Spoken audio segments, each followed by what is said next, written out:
جب تمہارے پاس ایمان ہے تو اب اسلام میں پورے کے پورے آ جاؤ. اب اسلام کے جو قاعدے ہیں، نیم ہیں، ان کو فالو کرو. سب سے بڑا اسلام کا ٹاپ قاعدہ کلمہ پڑھنے کے بعد، اللہ اور اس کے رسول کو ماننے کے بعد، ایمان کے بعد سب سے بڑا اسلام کا کوئی رکن ہے تو وہ ہے نماز. جس مسجد کے آج کام کے مرہمت کے سلسلے میں یہاں ہم بیٹھے ہیں، یہ جو مسجد خدا کا گھر ہے، جو آگے اس کو بنانا ہے، خوبصورت کرنا ہے، نماز اسلام کا اہم ستون ہے. اگر ایمان ہے تو اب آئیے اسلام میں، اور اسلام میں پہلا دروازہ وہ ہے نماز. آقا فرماتے ہیں کہ نماز قائم کر. یا رسول اللہ کیوں نماز پڑھوں؟ جنت کمانے کے لیے، ثواب کمانے کے لیے؟ نہیں، میرے محبوب فرماتے ہیں کہ اللہ کی بارگاہ میں نماز قائم کر اس نیت سے کہ یہ مجھ محمد مصطفیٰ کے آنکھوں کی ٹھنڈک ہے. سبحان اللہ. سوچ ہی بدل جائے گی آپ کی. ہم نماز کیوں پڑھیں؟ مومن ہے نا، حضور کو مانتے ہیں. اب جو عقل کے ساتھ حضور کو مانے گا وہ تو یہ امید رکھے گا کہ یہ جنت کا دروازہ مل جائے، وہ حور مل جائے، وہ غلمہ مل جائے، یہ جنت کا کمپاؤنڈ مل جائے، یہ دروازہ، یہ محل مل جائے. لیکن میرے محبوب نے فرمایا کہ محلوں کی آسا اور امید میں نہ پڑھ، اس لیے پڑھ کہ میرے محبوب کی آنکھوں کو ٹھنڈک مل جائے. مجھے کچھ ملے یا نہ ملے، لیکن محبوب کی آنکھوں کو ٹھنڈک ملے. جب بندہ اس نیت کے ساتھ نماز کے لیے آئے گا، اور یہ نیت انہی کو ہوگی جو مومن ہوگی، ایمان، تو نماز اہم اسلام کا ستون ہے. آقا فرماتے جس نے اس کو قائم کیا اس نے اپنے دین کو قائم کیا. اس لیے اللہ تبارک و تعالی ہم سب اہل سنت والجماعت، وہ مولانا بیان کر رہے تھے 200-250 سال پہلے سب سنی تھے. پوری دنیا میں سنت والجماعت ہی تھی، اور رسول اللہ صلی اللہ علیہ وسلم اس کائنات میں جو دین لے کر آئے، جس دین کی رسول اللہ نے بنیاد رکھی ہے، وہ بنیاد ہی اس بات پر ہے کہ اللہ کو مان، رسول اللہ کو مان، اپنے عقل سے نہیں، اپنے دل سے مان. اسی لیے آمنا و صدقنا، انہیں جانا انہیں مانا، نہ رکھا غیر سے کام، للہ الحمد میں دنیا سے مسلمان. بس انہیں مان لیا، انہیں جان لیا. اب ہمیں اور کسی ادھر ادھر لے آنے کی ضرورت نہیں ہے. حضور کو مانا. حضور نے ہمیں نماز عطا فرمائی ہے. حضور نبی اکرم نماز کی پابندی کرنے والوں سے، آخری بات، نماز کی جو پابندی کرتے ہیں نا، ان سے ایک سنجیدگی سے میرا سوال ہے، ذرا سوچ تو صحیح کہ تو نماز پڑھنے کی بات تو قوم کو بتاتا ہے، لیکن کیوں پڑھیں اس رسول صلی اللہ علیہ کائنات صلی اللہ علیہ وسلم کے ادب اور تعظیم کی بات کیوں نہیں بتاتا؟ نماز خود جس کی اتنی پابندی کے حکم تو تقریروں میں، وائزوں میں اور تبلیغ میں دے رہا ہے، وہ خود نماز بھی تو رسول اللہ کے سفر معراج کا صدقہ ہے. بے شک. وہ خود نماز تو حضور کے سفر کا تحفہ ہے. بلکہ صوفیاء کرام نے سفر معراج کے اس تحفہ نماز پر ایک بات لکھی ہے. فرماتے ہیں کہ ہم اور آپ لوگ جب ایک دوسرے سے ملتے ہیں نا یاری دوستی میں، تو ایک دوسرے کو تحفہ دیتے ہیں. اللہ تبارک و تعالی نے اپنے محبوب کو بطور تحفہ جو نچھاور کیا حضور پر، وہ بھی ہے نماز. جس نماز سے تو اللہ کا ولی بن رہا ہے، وہ تو مصطفیٰ کے سفر معراج کا صدقہ ہے. تو نماز کی پابندی کرے، نماز کو دل سے پڑھے، نماز کو ارکان سیاح کے ساتھ پڑھے، پورے اصولوں کے ساتھ پڑھے، تو نماز تجھے کہاں سے کہاں تک پہنچا دے.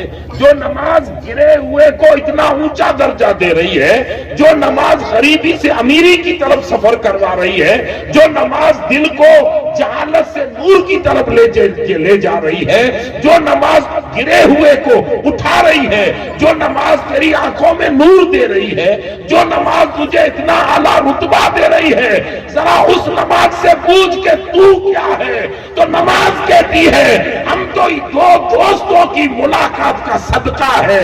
جو مصطفیٰ کی ملاقات پر خدا نے نچھاور کیا، تو پھول اڑاتے ہو، خدا نے 5 وقت کی نماز اڑا کر.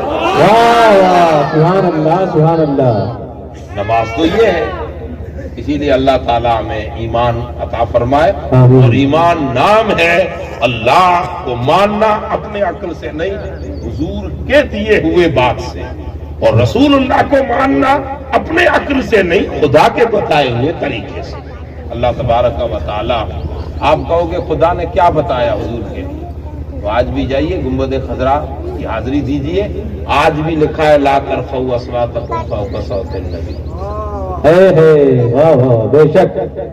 میرے نبی کی آواز سے اپنی آواز بلند مت کرو. کیا لکھا ہوا ہے؟ قرآن کی آیت ہے. سورہ حجرات پوری پروٹوکول آف محمد مصطفیٰ ہے، حضور کی بارگاہ کے پروٹوکول ہے، نیم ہے. اگر پرائم منسٹر آئے تو اس کے پروٹوکول ہے، اگر ماجسٹر آئے تو اس کے پروٹوکول. آپ کا دوست ہے، آپ کا بیٹا ہے، لیکن اگر وہ سپریم کورٹ یا ہائی کورٹ کا جج ہے اور آپ راستے پہ کھڑے ہو تو اب وہ آتے ہوئے نہیں کہے گا پپا تمہیں نمسکار، نہیں کہے گا. اس کے پروٹوکول کے خلاف ہے، اس کا پروٹوکول ہے، اس کے کچھ نیم ہے. دنیا کے لوگوں کے، بڑے بڑے لوگوں کے پروٹوکول اور نیم دنیا بناتی ہے، لیکن نبیوں کے سردار کی بارگاہ کے پروٹوکول خود خدا نے قرآن میں عطا فرمایا. واہ واہ. پوری سورہ حجرات. رب نے کہا آواز بلند مت کرنا. دیکھیے ایک لفظ میں اللہ نے کیا سمجھا دیا. اب ہم یہاں سب لوگ بیٹھے ہیں، مولانا مائک میں اعلان کریں کہ پیر صاحب کی بارگاہ میں اب کوئی آواز بلند نہیں کرے گا. اب پیر صاحب خاموش بیٹھ گئے، اب خوب خاموش ہو گئے کہ نہیں حکم ہے آواز بلند نہیں کرنا. جو آواز بلند کرنے کی بات ہے، معلوم کیسے پڑے کہ پیر صاحب کی آواز دھیمی ہے کہ بلند ہے؟ تو جب پیر صاحب بولیں گے تو معلوم پڑے گا نا.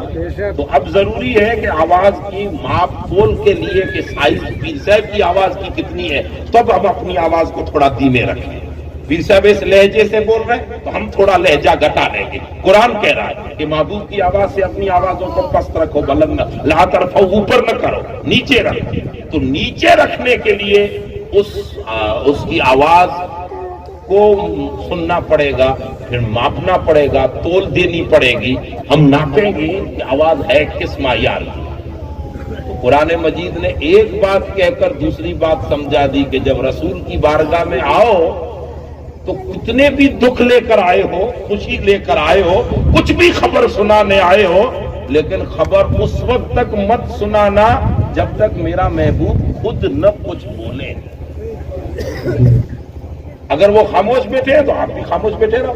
گھنٹے گزر جائیں تمہیں بولنا کچھ نہیں ہے، بیٹھے رہو. محبوب بیٹھے رہو. اور یہ ہوا تھا مسجد نبوی میں، صحابہ کرام کے مجمع میں. حضور نے جن کو بھیجا تھا خبریں لے کے آؤ کہ بھئی کفار مکہ یہ کیا کیا حرکتیں کر رہے ہیں، تو رسول اللہ صلی اللہ علیہ وسلم اس کی خبر جاننے کے لیے بارگاہ رسالت ہے وہ خاموش آ کے بیٹھ گئے. اب حضور کچھ بولے تو وہ بولے، حضور کچھ بولے تو وہ بولے.